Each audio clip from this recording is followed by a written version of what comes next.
Olá, gente. Estamos retomando a aula sobre a nova de fator único e agora eu vou resolver com vocês, utilizando o Jupyter Notebook, o exercício para verificarmos se a concentração de algodão afeta ou não a resistência à tensão do tecido sintético, considerando o nível de significância igual a 1%. Então, eu estou mostrando aqui para vocês onde terminamos na nossa última aula.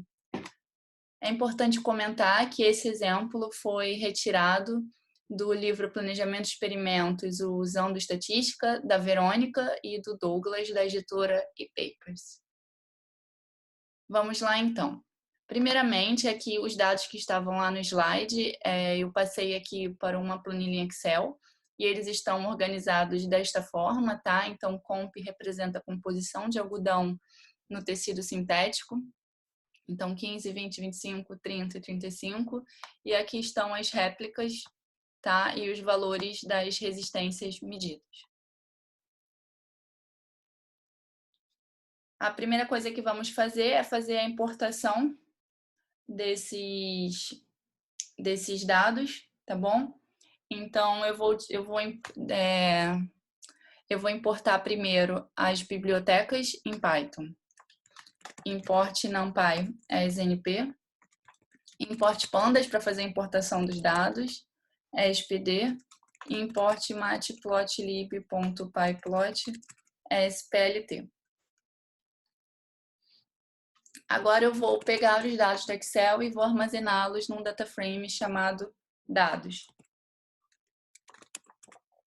pd.read_excel. E aqui eu vou colocar o nome da minha planilha e vou rodar. Então, quem é dados, aqui está a forma, né, como ele fez a importação.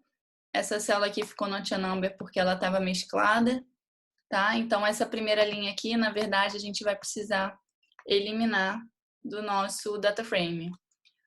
Para deletar uma linha de um data frame, a gente usa o comando drop. Então, vai ser dados igual a dados.drop, dados.index 0, porque é a primeira linha. Então, quem é dados agora, prontinho. Então, esse aqui é o nosso conjunto de dados que estava apresentado aqui no exercício, sem contar com a coluna de totais e as médias. Vamos primeiro fazer um diagrama de dispersão, como eu mostrei na aula, só para a gente entender um pouco como esses dados se comportam, tá? Eu vou primeiro somente colocar alguns parâmetros aqui de formatação do nosso gráfico. Então, eu vou dizer ft igual a 14, ft2 igual a 16, que vão ser tamanhos de fontes, plt rc params.update, font.size, ft. Então, aqui eu estou definindo os parâmetros, os números, né, dos eixos, tanto x quanto y, para eles terem tamanho de fonte 14. Aqui eu também vou alterar o tamanho da figura do meu gráfico, figure size igual plt params, figure size, fig underline size 0 igual a 8, fig underline size 1 igual a 6.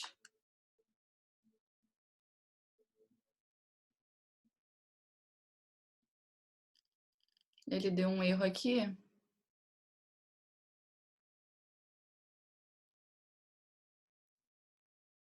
Sim, aqui, desculpa, aqui é RC params. Pronto. E agora vamos ao nosso gráfico. Opa. Fig, vírgula, x igual plt subplots. Para botar o gráfico de dispersão, a gente bota plt.scatter. Então, de dados de comp, aqui eu tenho que botar exatamente o mesmo nome que está escrito lá na coluna, tá? Então, comp com C maiúsculo. de dados rep.1. Aí eu vou copiar isso aqui, vou colar mais 5, né? Mais 4. rep2, rep3, rep4 e rep5. Vou adicionar um título para o nosso gráfico, PLT Title. Gráfico de dispersão da resistência do algodão.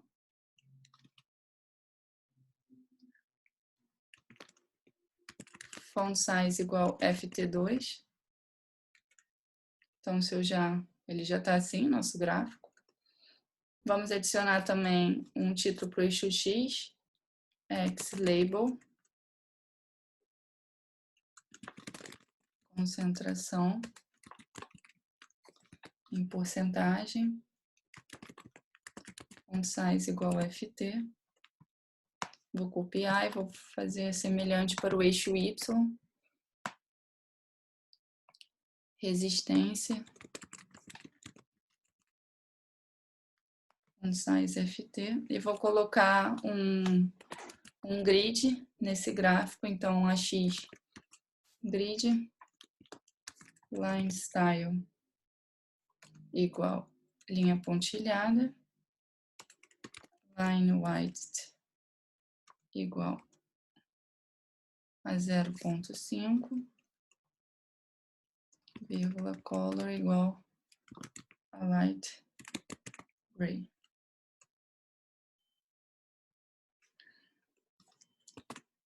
AX.set axis below, isso aqui é para garantir que o grid não fique em cima dos pontos, porque no default dele ele fica. E aqui para salvar, save figure, fig.png, box inches equal tight. Ele deixou.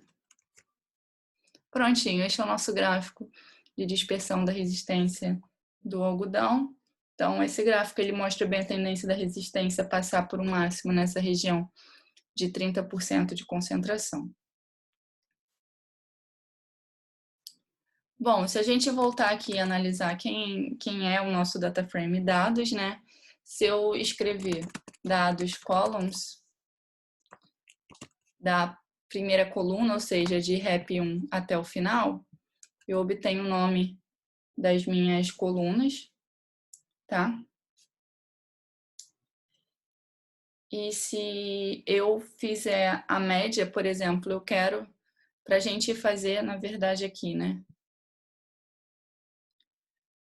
Para calcularmos o total. Então, eu vou ter que somar os elementos da primeira coluna até o final. E a média seria a média também, dessa primeira coluna até o rep 5. Então, vamos lá.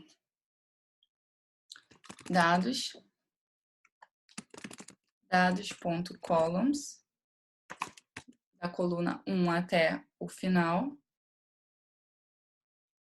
ponto sum, x igual 1. Eu vou somar todos eles.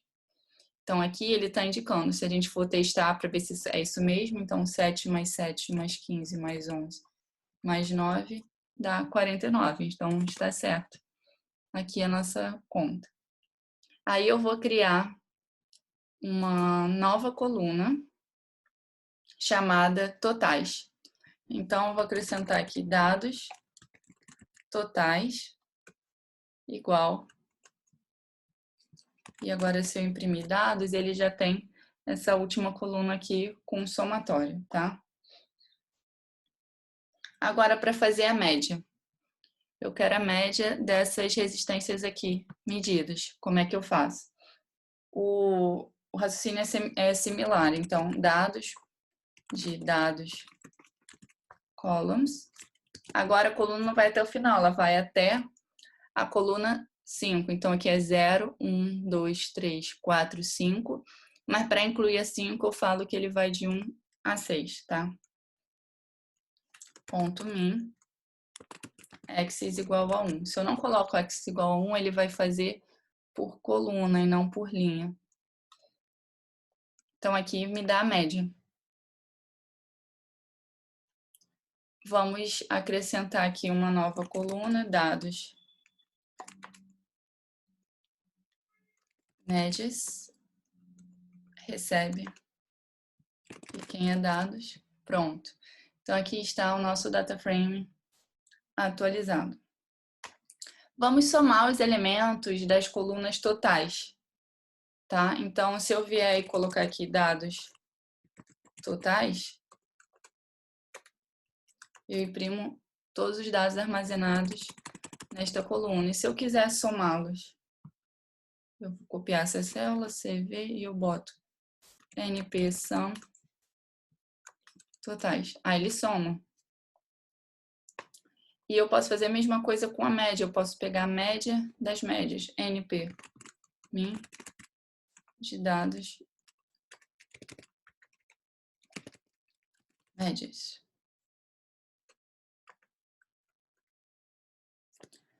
Vamos adicionar uma nova linha no DataFrame dados para guardar a soma dos totais e a média das médias que acabamos de calcular. Para adicionar uma nova linha no DataFrame, utilizamos o comando append. Dados.append de totais. Aí eu venho e adiciono este valor. Vírgula. Médias. E eu adiciono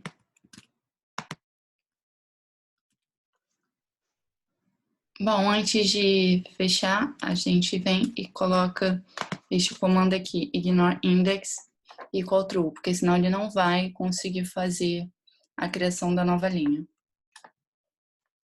Ele fez, ele imprimiu direto, então ele não armazenou esse resultado. Eu venho aqui, dados igual, e agora se eu imprimir dados, prontinho. Ele criou. Ele deixou not a number somente porque eu não disse nenhum valor, mas não vamos nos importar com isso no momento, tá bom?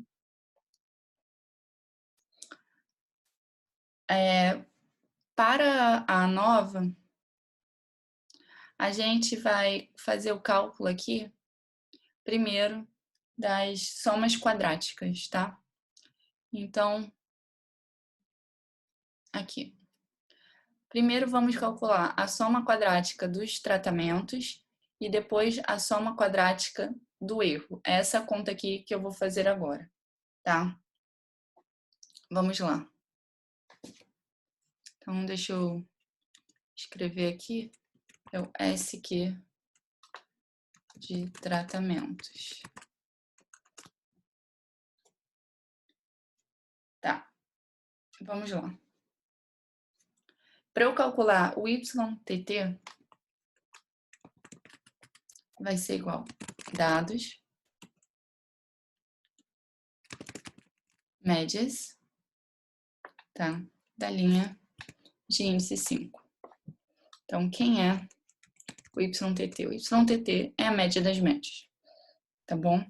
E se eu vier e colocar dados, médias, de 0 a 5. Aí aqui eu consigo, ele não inclui a linha de índice 5, ele vai de 0 até 4, tá? Então aqui eu tenho as médias de todos os tratamentos. Vamos considerar o N igual a 5, né, que é o número de réplicas, e o A, que é o número de tratamentos, também igual a 5, tá? Agora, para a gente fazer o cálculo do SQ tratamento, a gente vai fazer a seguinte conta. NP-sum, que eu vou fazer o somatório de quem? De dados, médias, que vai de 0 a 5, menos YTT, isso tudo elevado ao quadrado, e tudo isso vezes Nzinho. Esse é o valor do SQ tratamento. Então, eu venho aqui no início e coloco SQ trate igual a isso. E mando imprimir o SQ tratamento. O grau de liberdade para a soma quadrática de tratamentos vai ser GL trate é igual a A menos 1. Então, GL trate vai ser igual a 4. Vamos agora para a soma quadrática do erro, tá? Então, aqui vai ser SQ.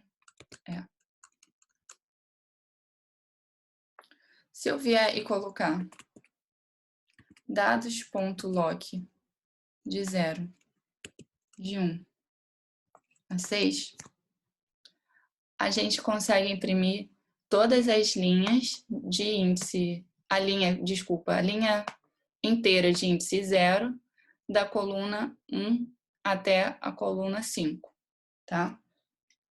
E se a gente fizer dados médias de 0, a gente consegue imprimir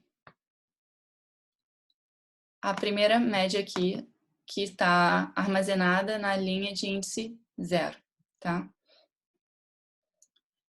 Então, a gente vai fazer um processo iterativo. Dados.loc de 0, de 1 até 6, menos dados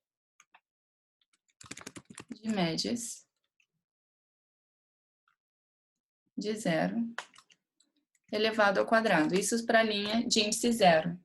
Agora, se for um processo iterativo, como é que a gente vai fazer? Eu vou copiar isso aqui, vou colar. Vai ser npsum de dados.loc, aqui não vai ser 0, vai ser j, menos médias de j elevado ao quadrado for j in range. Esse j vai assumir o valor de 0 até 6. Por quê? Porque ele vai de 0, a linha 0 até 5. Vamos checar aqui, dados. Né? Então, ele vai da linha 0, 1, 2, 3, 4. Então, vai de 0 a 5.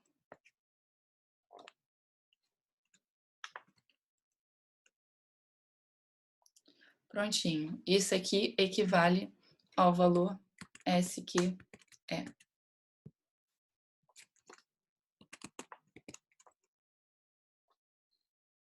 E o grau de liberdade da soma quadrática dos erros vai ser igual a vezes n menos 1. GLE 20. Agora, a soma quadrática total, SQ TOT, né? Vai ser igual a SQ trate mais SQE. SQT é igual a 636,96. E o grau de liberdade total vai ser grau de liberdade do trate mais o grau de liberdade dos erros. 24. Agora vamos fazer as médias quadráticas, tá?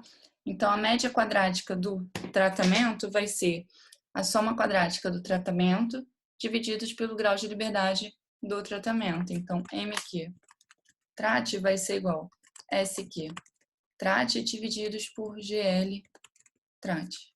MQ trate. E a média quadrática do erro vai ser SQE divididos por GLE. MQ. Agora, o F vai ser, o MQ trate divididos pelo MQ. Esse é o nosso F calculado. Agora, vamos determinar o F tabelado. Para isso, eu vou precisar importar a biblioteca SciPy e o módulo stats dessa biblioteca. Então, scipy.stats.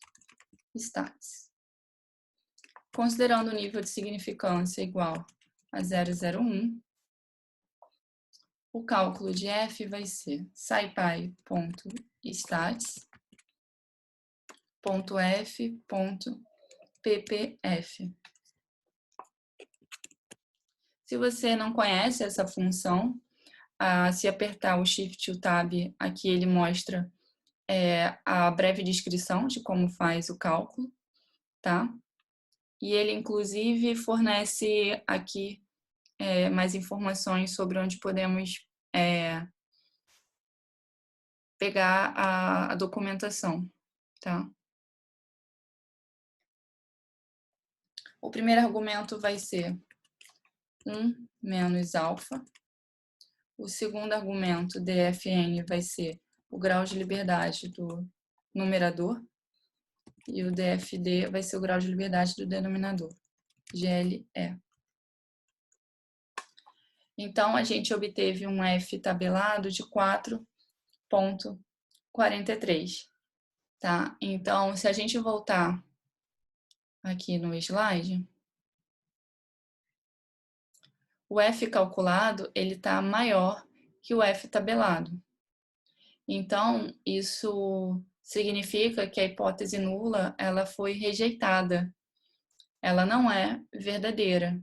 Então, a gente não pode afirmar que as médias são iguais, tá? Bom, esse foi o F tabelado, né? Então, eu vou copiar esta célula e vou dizer que esse é o F tab. Agora, o único parâmetro que falta é o p-valor, e a gente vai calculá-lo também através do módulo stats da biblioteca SciPy. Vamos lá, p-valor vai ser igual scipy.stats.f.sf de f, que o f aqui vai ser a razão entre as médias quadráticas, né, do tratamento e a média quadrática do erro. Esse é o nosso F calculado. O grau de liberdade dos tratamentos, do TRAT, e o grau de liberdade do erro. Esse é o nosso P-valor. Podemos observar aqui, né, a gente já sabe que a hipótese nula ela foi rejeitada, porque o nosso F calculado aqui ele é maior que o nosso F tabelado. E a gente também pode rejeitar a hipótese nula olhando o nosso p-valor. Por quê? Porque o p-valor aqui ele é menor do que o nosso nível de significância. Se ele é menor, ele acaba recusando, a gente recusa a hipótese nula, tá? Ou seja, a gente não pode dizer que a composição ela não afeta a resistência do tecido. Na verdade, ela interfere sim. Não podemos dizer que as médias dos tratamentos são iguais, porque não são. Para finalizar, vamos colocar todos esses parâmetros, né, todos que calculamos aqui, numa tabela da ANOVA. Então, eu vou criar um novo data frame, PD data frame, onde a primeira coluna vai ter o nome fonte de variação.